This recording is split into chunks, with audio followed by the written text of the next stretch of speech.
Hello everyone, and welcome to Call Your Hits, a Storm Riders Airsoft podcast.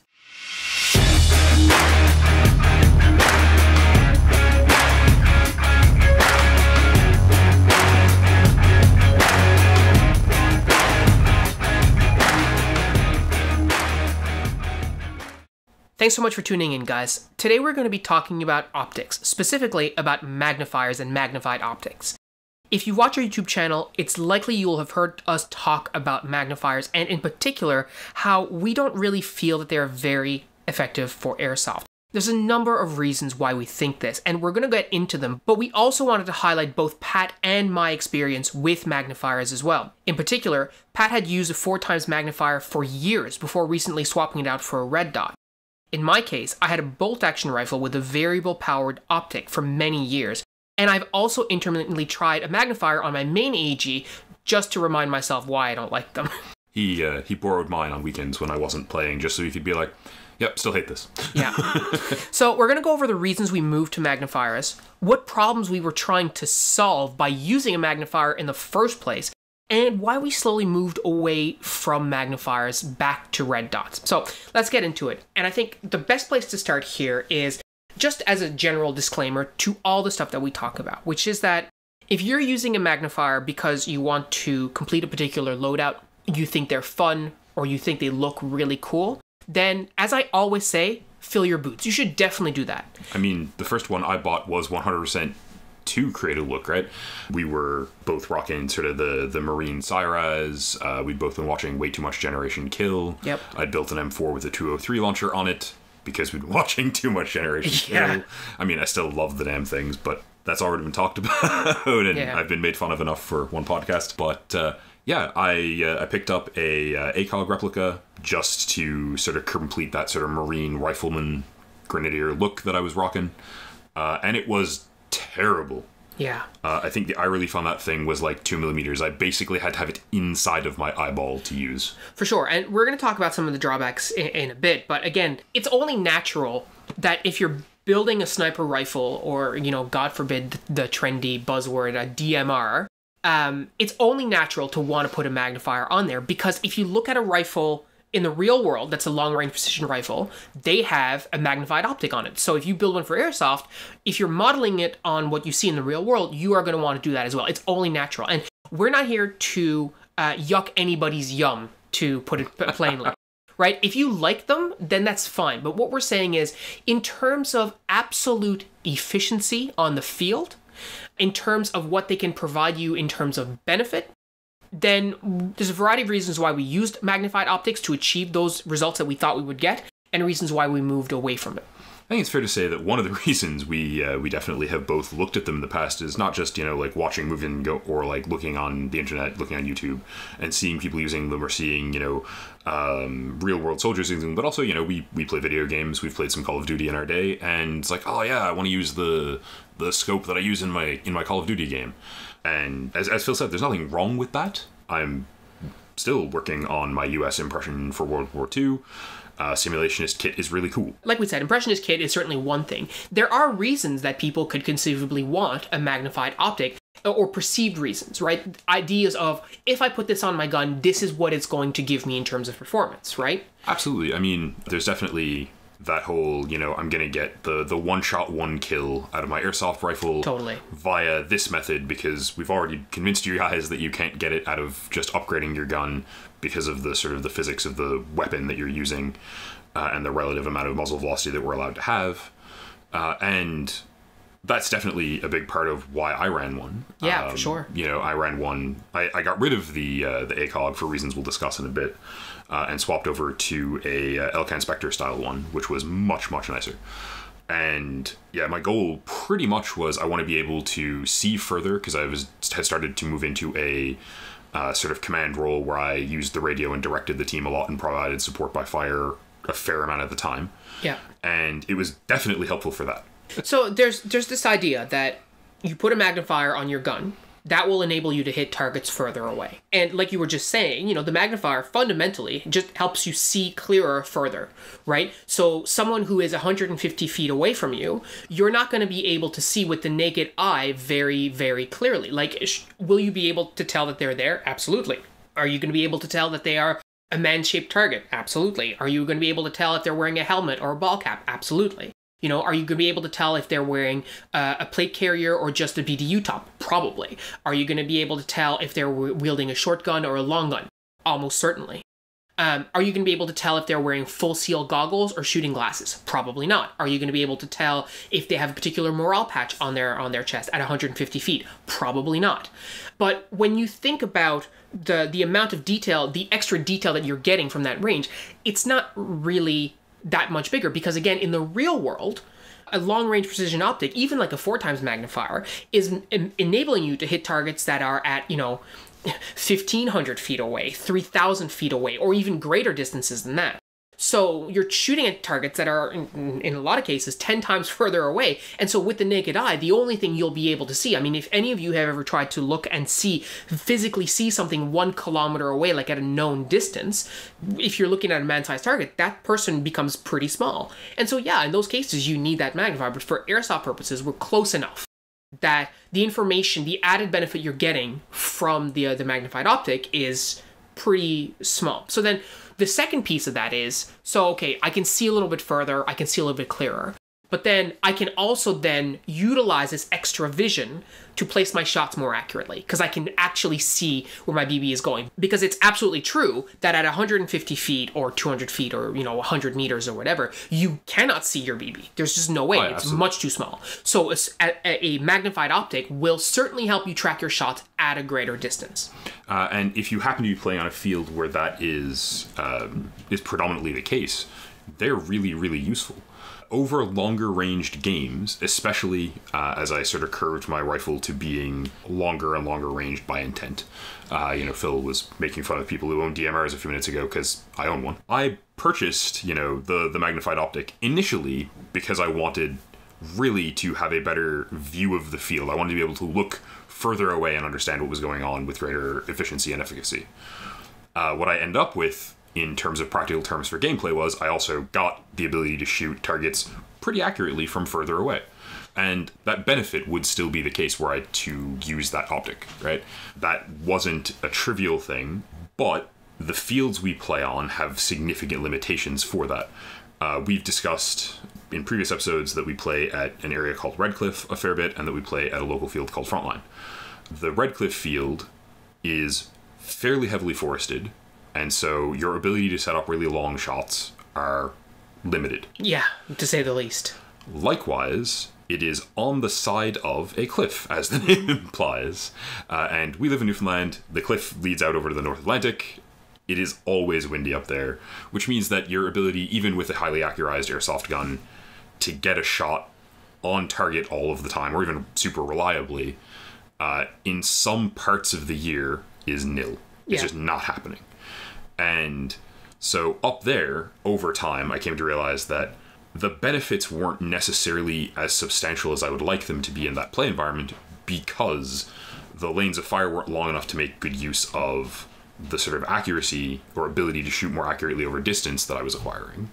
Yeah, it's interesting to note because I think I experienced the same thing. If you listen to one of the previous episodes, we talked about how one of the absolute most atrocious pieces of kit that I ever had was my ghillie suit and the sniper rifle that we built to go with it. And the reason that I hated it so much is that, number one, the area we play in is so forested, moving around with the ghillie suit was impossible, right? Or just basically impossible, like it's just not worth trying. And then the other piece was, around the sniper rifle itself. And to your point just now, if the environment that you're in is super windy or is super inclement in some other way, like, I don't know, rainy or whatever, you are not going to be able to use your long-range precision optic and even your long-range precision rifle to get the shots that you want, right? And that brings us to like a sort of second issue that people are trying to achieve with a long-range optic, which is that shot placement, right? Yeah, absolutely. And the reality, we've talked about it in the past on this podcast and on our channel, but the vast majority of airsoft guns are not shooting as far as a magnified optic is capable of seeing. So if you're zoomed in to, especially if you've got a variable powered optic and you're zoomed in to like 10x or whatever, 10 times magnification, that is not going to do anything for you for your, your stock AEG, or even if you have it, built on a platform that allows you to shoot out to 80 meters or 100 meters reliably. And I mean, so we've taken those magnified optics and worked really, really hard to zero them out sort of that 150, 200 foot range as well as I think you can zero an airsoft gun. Yeah. At minimum, we put hours of effort into it, right? So if it wasn't quite spot on, it was still very good. And at the end of the day, you're like, all right, I've created this thing that I'm using an optic magnified to where you could be comfortable hunting a polar bear with the settings this optic is on because you're far enough away from the polar bear not to be worried about getting eaten, right? Like, great, awesome. And now you're using that optic to shoot at someone who's 200 feet away. Yeah. And that's not what it was meant for. Your ability to like make shots because of that increased zoom is really heavily outweighed by your inability to see anything else that's going on around you or on the field. Yeah, totally agree. And you lose the ability when you're zoomed in 10x at 150 or 200 feet, you lose the ability to pan the rifle around, right? You're so close in that you're like, I'm counting the needles on this pine tree. That's useful. Yeah, total tunnel vision for sure. So you want to use a magnified optic to solve certain problems. And the problems that you want to solve, generally speaking, that we've discussed, is you want to be able to track your shots, and you want to be able to place them more effectively. You want to be able to see better at greater range, and therefore, ultimately, be able to engage targets from further away than you are right now. And the notion is that by putting a magnified optic on your gun, you will be able to solve these problems that are in front of you. And we're, of course, not talking about the other problem. If the problem you're trying to solve is you want to look cool, then that's not what we're talking about right now, right? So you've got these problems that you want to solve. What is the reality of actually using an optic to solve those problems? I think we've touched on them a little bit so far, but number one, if you are using especially a high-powered magnification, you get tunnel vision big time. Right? Absolutely. So you're not as effective on the field because you can't see as much of the field. Like Pat was just saying, you're really zoomed into that one guy behind that one pallet you're trying to engage at, 200 feet or, 50, 60 meters or whatever it is. And I know we're going between imperial and metric measurements here, but guys, like, use Google if you have any trouble with this. It's not rocket appliances. You're trying to engage targets that are, 50 meters away, targets that are like 120 feet, 150 feet away, and you're so zoomed in, you can't see anything else. Well, there's a lot of drawbacks to that, and we've talked about that in the podcast in the past, we've talked about it in our channel, but you're losing that situational awareness, which is critical, 100% critical to your effectiveness on the field. Not to go into it in too much depth, but you will figure out really, really quickly while people operating in the real world have a couple of guys to watch their back when they're doing stuff with a rifle with that kind of magnification. For sure. So then you've got that high-powered magnification. Maybe instead of you say, 10x is too much, you're right, Storm Rider is 10x is too much. I'm going to go to 4. Okay, fair enough. And now you're at the response I made to that scope, right? I used that high-powered scope on a long, fairly accurized M16 build, and became convinced, that the situational awareness cost really was just not worth carrying it in terms of the benefit it gave me. But we had it, and the optic you have is better than the optic you have to pay $100 for often. Yeah. And eventually I switched over to the G&G, I think, Elcan Spectre, or whatever, whoever is their rebranding. And the eye relief on it was fantastic. And that was a humongous improvement. And the 4x magnification definitely did genuinely help my ability to retain some situational awareness while also getting a lot of the benefits. It was a really a good happy medium for what we wanted, or at least for what I wanted out of my rifle and for the role that I was playing. It worked really well for providing you with, a good sort of, I can scope around and have a look at what people are doing when I'm, 200 feet back from the line. I can use it to place my shots more accurately, to tell where my shots are going. You could zero it well. It was an excellent optic, I think, really. Yeah. And actually, you touched on something that's interesting. You just mentioned eye relief. And for, if you guys don't know what eye relief basically means the position that your eye physically needs to be in relation, or the distance, I should say, that your eye needs to be from the optic in order for you to get a full sight picture. So if you want to see what that looks like, just take any sort of optic and put your eye like completely up to the lens, for example. And what you'll see is you can sort of see the lens, but then there's a lot of black, and it doesn't make a lot of sense. And the further and further you move back, eventually you'll get to a point where you can see the full sight picture. You don't have any black or any black ring around your field of view. Everything is nice and crisp. You have, your focus is good, and so on and so forth. And what you will invariably find, and what our experience has been with magnified optics, is that the eye relief on reproduction rifle scopes sucks. Absolutely. And to be clear, the eye relief on some real steel rifle scopes also sucks. And that's because the eye relief is really a product of the way that the lens is manufactured. And if you get a cheaply manufactured lens, they're not aligned correctly and all this kind of stuff. There's a lot of actual optics in terms of the physical concept of optics that go on there. But suffice it to say that if you have a cheap optic, it tends to be that your eye relief will suck. And the impact for you as a shooter means that your head needs to be in exactly the right position to get the right sight picture, and if it's not, then it takes you longer to actually acquire that sight picture, which takes you longer to make the shot, which takes you longer to effectively engage your opponents, and gives them more chance to engage you effectively instead. And I can already hear some of you saying, but Phil, I can just train that in. Hi, my name's Pat. I said that to him. I did it, right? If you do 200 ready-ups a week, which is not really very many, but like, hey, it's pretty good for an airsofter who's practicing at home. The result is, yeah, you can definitely get it so that you bring that gun up and you are pretty much good to go with your eye relief very quickly. Right? Snap shooting is absolutely a thing you can tune in. And hey, this is an argument I made too, right? Hey, I'm 20 feet, 30 feet, 50 feet further back than you guys are, so I don't need to come up on my gun as quickly as the guys who are kicking indoors. Or at least that was my feeling. And I think that it's fair to say that it did work okay for quite a while. It wasn't awful. I don't think I was a detriment to the team because I was using that rifle. No, definitely. Or rather, that optic. Yeah. But then you sort of come up against, again, thinking about where you're playing and what you're doing and why. Mm-hmm. And as we've stressed a bunch, this is a thing we try to talk about after games. It's a thing we try to talk about after seasons. We try to sit down and have conversations like, okay, how can we make this work better, right? How can we make Pat do his job better on the team? The other thing I want to put out there is, in order to sort of assess what we're trying to do, right, and look at whether or not we're getting enough out of putting this optic on our gun to get sort of better shot-to-shot consistency on target, right? One of the things we end up with is, you can't snap shoot as quickly, right? Even if you really practice it, even if you put in, an hour a day of doing ready-ups just to try to get good enough at that it's not costing you very much time to come on target with your magnified optic, you're still slower than someone with a red dot, which means that if you are by yourself or you're on point, and it happens to me all the time because, hey, my teammates are dead, great. Losing to a guy who has a red dot because he just comes on target than you is a real thing. It happens. Yep. It has happened to me a bunch. Absolutely.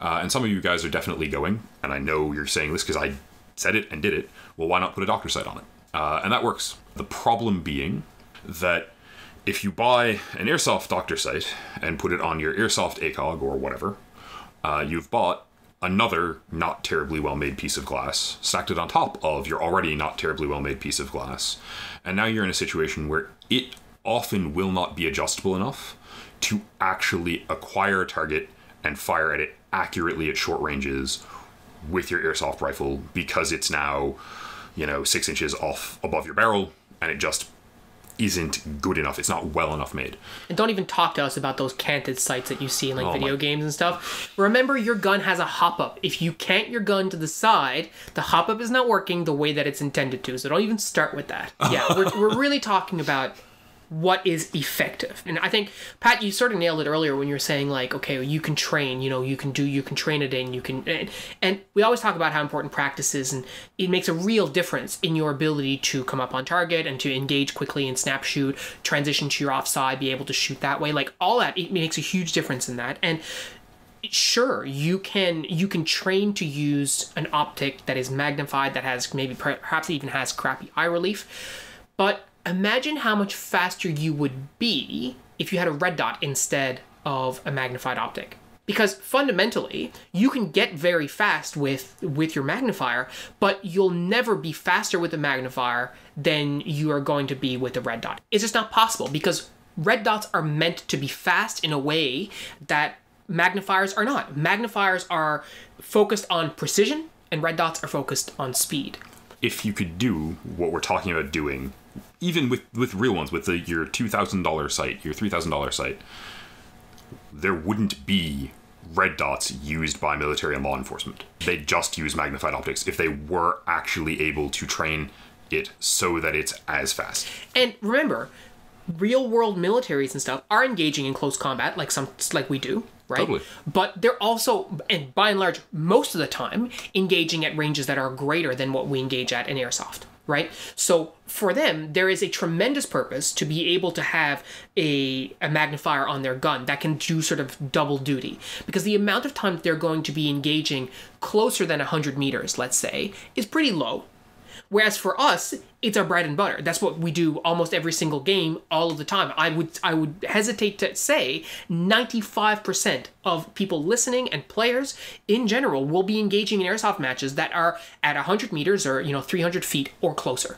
This is why, when you look at, say, again, I'm going to talk about the Elcan Spectre because I used one for 4 years. The real steel one has a lever that you can pop really quickly that pops it back to a 1x zoom, right? Which makes it a much better sight for closer in, right? It puts you in a much, much better situation. The airsoft optic, if you use that lever, if it has one, they don't all, it unzeros your sight, right? They're just not well enough made to actually do that. It's a cosmetic feature. You can zero it to 1x or you can zero it to 4x, but it can't move between them without losing all ability to function for all of the things we've established you want it for. Yeah. And airsoft doctor sights, like I used them, the best you get is tolerable.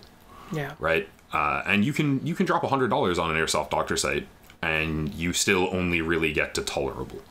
And I do want to talk for a second about the fact that magnified optics are also typically significantly heavier than red dots. Yeah, for sure. They have a lot of glass in them. That's not a big deal. As we've already established, I'm not a small guy. I can carry it, no problem.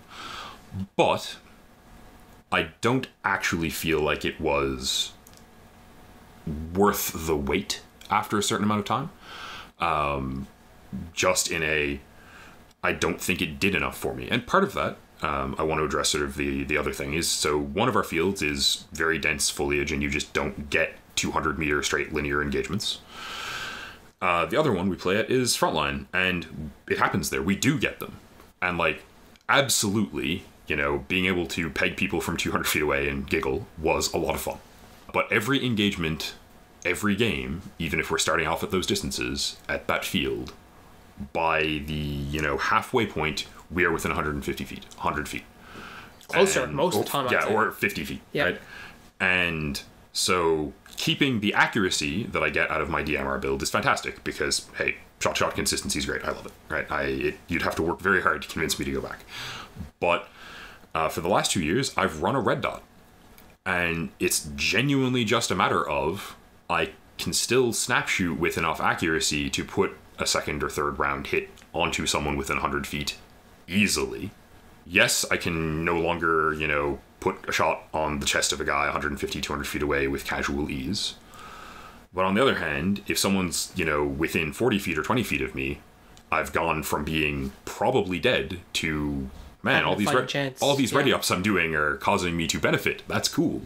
Yeah, and I think it's interesting that you mentioned that because you're right. I remember playing lots of games with you where you're sort of in the rear with the gear, so to speak, right? And by in the rear, we mean he's 60 meters behind me, so not a huge distance, right? And yet 60 meters behind him, carrying a backpack full of extra mags. Yeah, well, that's true. But anyways, that's a story for another time. But yeah, I remember lots of games where that's how it starts, but then within 15 minutes of the game, you're on the line with me. Yep. Right? So then what's the point of you having a magnifier if you're going to be engaging targets 40, 50 feet away, 10, 20 meters away? The whole reason you put it on there is to engage at long distances, but you're not doing the thing that you put it on there for, so why do you have it on there? And not only am I not doing it, I can't. The reality is that, yeah, people are going to get close to me whether I like it or not. And if it comes down to it, I'd rather be able to move up, support the guys on the line, do my job, and not be hindered by a piece of kit I'm carrying, when the benefits don't get me wrong, they're real, but to me, they weren't substantial enough to merit keeping that optic on my gun. Yeah.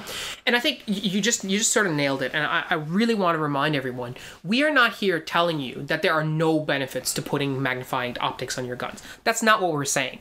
What we're saying is, from the point of view of sheer efficiency and of usefulness on the field, the drawbacks of the magnifiers drastically outweigh any of those benefits, because in almost all cases, you're going to be down within red dot sight range anyway. The other piece that Pat mentioned briefly around the LCAN losing zero is that if you use a magnifier, you do need to zero it. The challenge is, and we've talked about this a little bit in the past, zeroing an airsoft gun is a highly dubious affair to begin with. You can get a pretty decent zero with an airsoft gun. I mean, last going off, my main rifle was getting, within 6 inches either way of a dot at 150 feet, which is not too bad. Like, it's reasonable. For an airsoft gun, I think that's For great. an airsoft gun, it's great. But if you're using a precision rifle scope, that is not acceptable. Like, that's just, the optic is not meant to have that large of a margin of error when you're, especially if you're cranked in the zoom to like 10. Like, that's not, you might not even see your shots coming in, right? Yeah, 10x zoom at 150 feet. If you're using an airsoft gun and your MOA is like 6 inches across, right? It's looking at an area 4 inches across or 2 inches across on your target at 250 feet. So you pull the trigger and your shot goes wide and you do not know. You pull the trigger and your shot hits and you still don't necessarily know. Yeah, that's right. So getting that zero on your gun is pretty challenging, even if you're using the very best, the very best hop up, the very best air seal, the very best barrel. All that stuff will only get you so far. And anyone, like we've said in the past, who tells you that they never get a flyer or whatever is just straight up lying, because that's not possible. So you get to this point where you have accurized your rifle as best as you can, and you as a shooter are still regularly outshooting your rifle.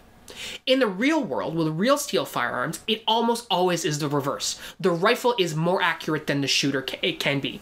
And with training, you can bring that so that it's basically on par, right?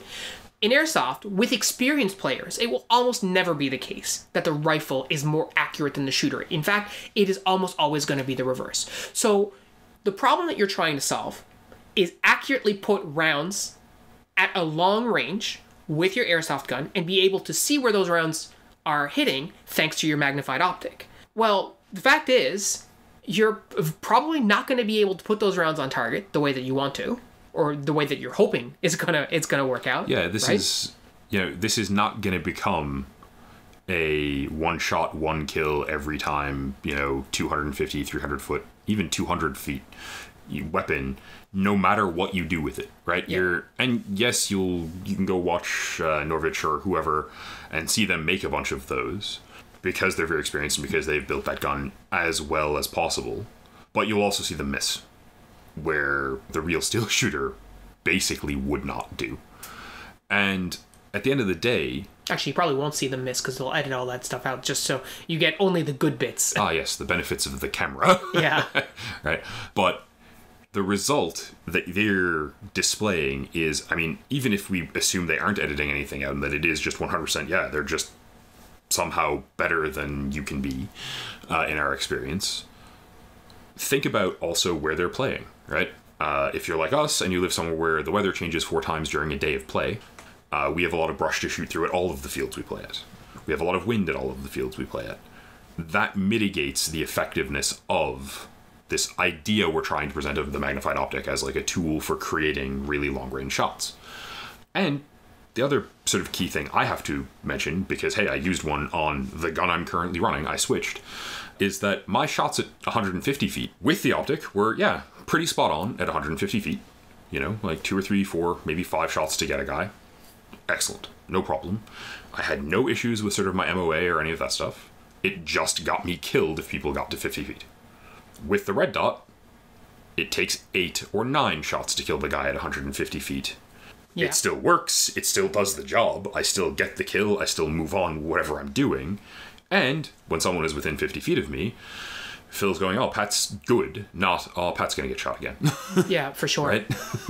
So you really got to think about the problem. And I think Pat just put it pretty succinctly. I think if you're trying to get a magnified optic as a way to create these effective long-range shots, that is probably not going to be the right solution. If you are looking to make longer range shots more accurately, there are a lot of different places that you should be looking before you look at an optic. And assuming you've knocked all of those things down and you still want to get an optic, and I mean, absolutely go ahead. We're not telling you don't do it. But you really need to consider what it is that you're losing in exchange for those optics. So we talked about it before, but Pat, why don't you talk a little bit about the things that need to be locked down tight before you even need to consider going to a magnifier for that accuracy? I want to stress, like, if you find a magnifier to be an efficient way for your play stuff, it works for you, if it works in your environment, yeah, do it up. I'm not saying no one should ever run these. I'm not even saying I'll never run another one. Sure, to be honest. Definitely. But if your gun is not, accurized in a sort of a technical way, like if you haven't gone in and at minimum put an R-hop barrel in your gun, buying magnified optic to try to get that, I want to hit a guy 150, 200 feet away, it's useless, right? You need to have a real idea of how far your gun can shoot.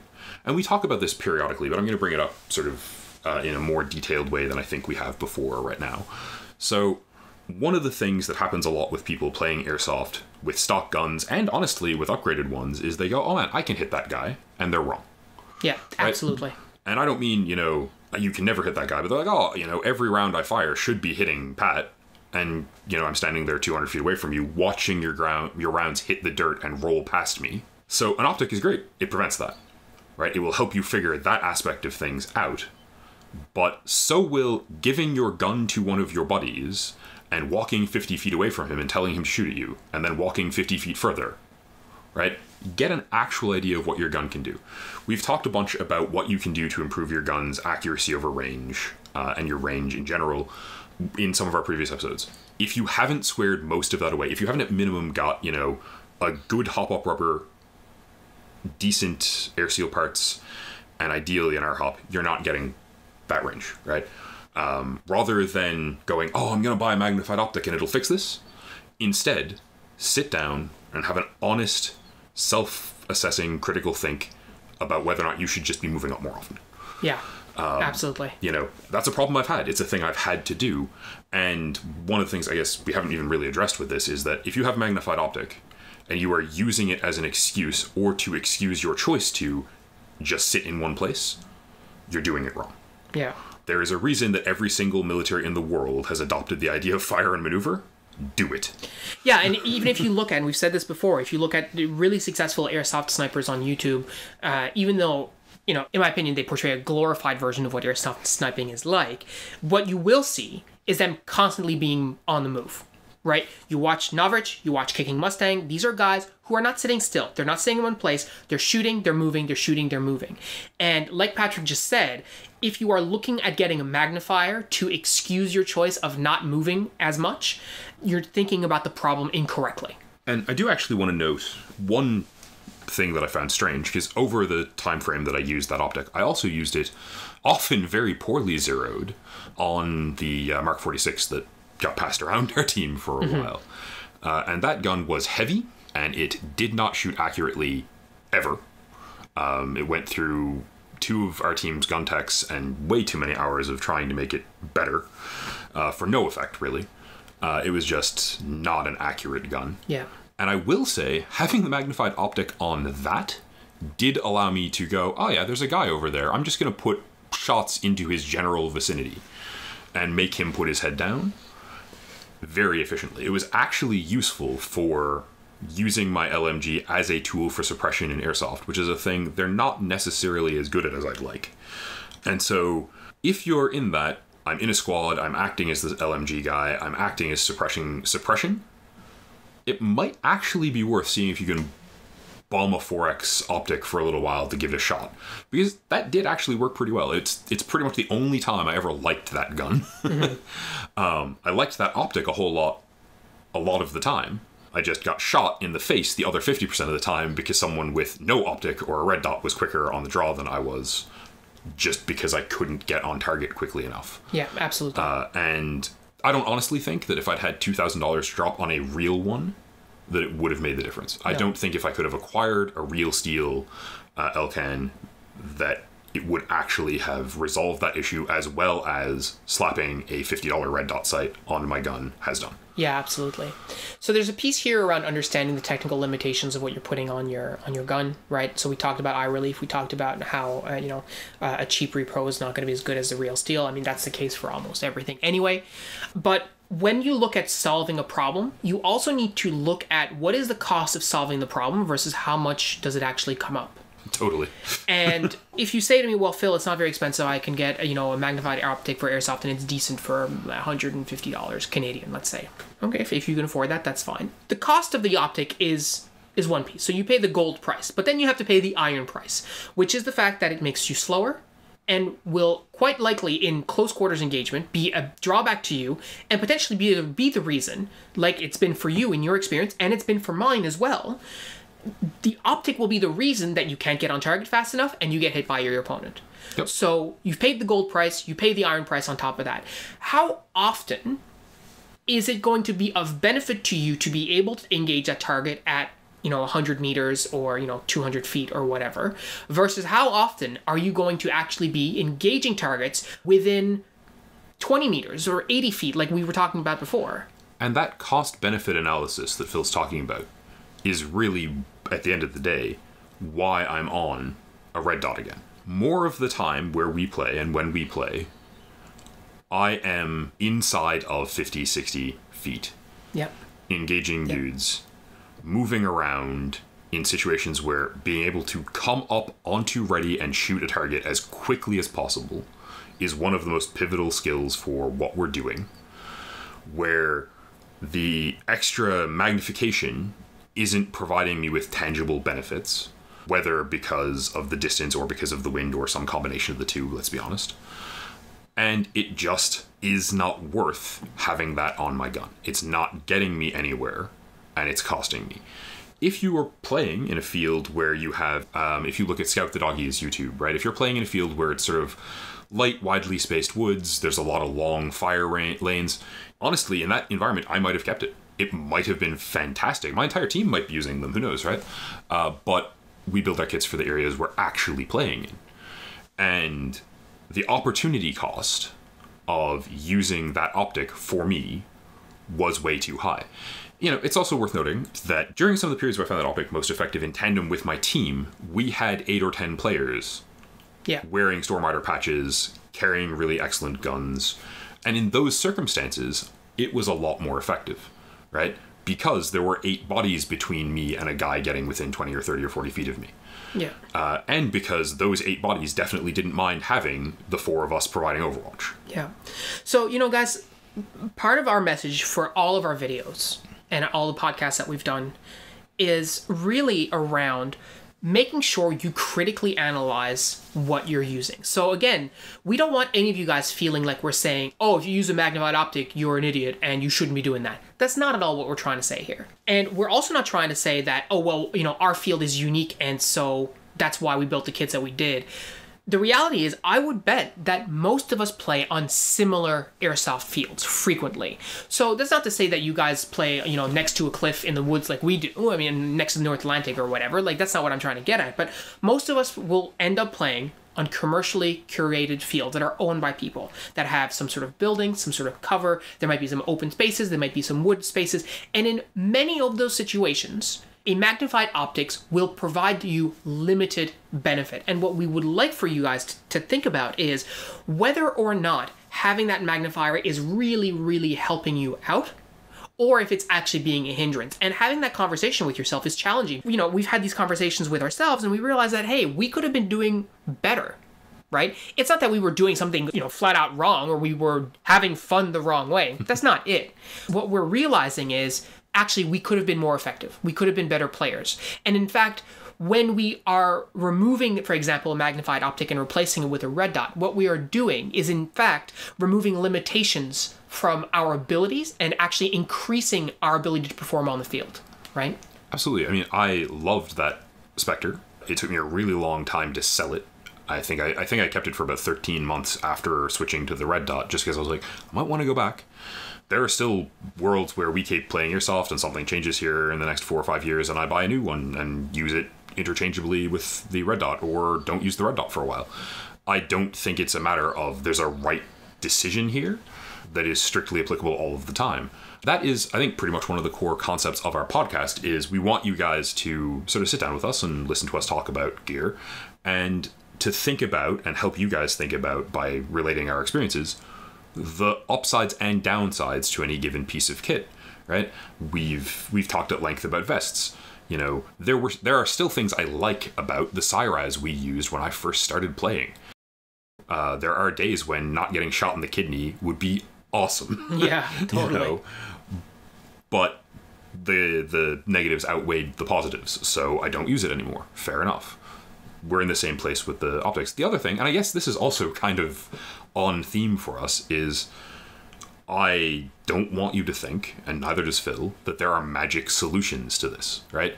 A lot of people, especially if you're looking at retailers making videos about, you know, whatever optic they've just got in, or the brand new thing that came out, or people who are really excited by the brand new thing. I've been those people. Mm-hmm. You know, if you've listened to our chat with Carl from Airsoft Innovations, I'm still giggling about some of the things he told us will be coming out in the next couple of years, right? Yeah. And I will jump right on those hype trains. Totally. But I'll also, after I finish, you know, spending 6 months using it and giggling, sit down and go, okay, so it's really, really fun, but does it do what I want it to? And so far, that decision has caused me to take the M203 off my rifle. And even though it was fun, because it was very expensive and I wasn't getting enough out of it, and it's caused me to switch to a red dot for the moment, not without any possibility of going back. But anyone who says, hey, I will sell you this optic and it will make you better at Airsoft, right? You will just win more, is bullshitting you. That isn't the case. That's right. Absolutely. It's really hard to overstate this. The bottom line is no single piece of kit that you use is going to make you a better player. Anything that you pick up, and optics are no different, will have benefits, it will have some drawbacks, and it will require you to learn how to use it in order to be effective with it. At the end of the day, for us, when it comes to magnified optics, there is an upper limit to how effective you can be on the field, given the typical circumstances that we tend to find ourselves in when playing Airsoft. And the reality for the vast majority of people who are listening to this podcast is that you would be better served by getting a red dot and slapping it on your gun than you would be by going out and buying a 4x magnifier, or worse yet, a high-powered long-range precision optic like a 10-time magnifier or something like that. And let's face it, you'll probably be in money you can use to upgrade some aspect of your gun that will actually help you more. Yeah, absolutely. So I think we made a pretty strong case for why we stopped using magnifiers. We also happen to think that there's sort of a universal applicability of what we're saying, and we would highly recommend that if you're using a magnifier or if you're considering getting a magnifier, really look at a red dot. I mean, I personally have been using a red dot of various makes and models, some better than others, for at least the last 8 years of playing Airsoft, and I've been able to hit targets 150 feet, 200 feet away on a really good day using a red dot. And I also have been able to hit targets up close in situations that are really about personal skills, snap shooting, that kind of stuff. And I can guarantee you that if I had been using a magnifier in those same situations, I would have gotten killed. And the reason I can guarantee you that is because it has happened to me.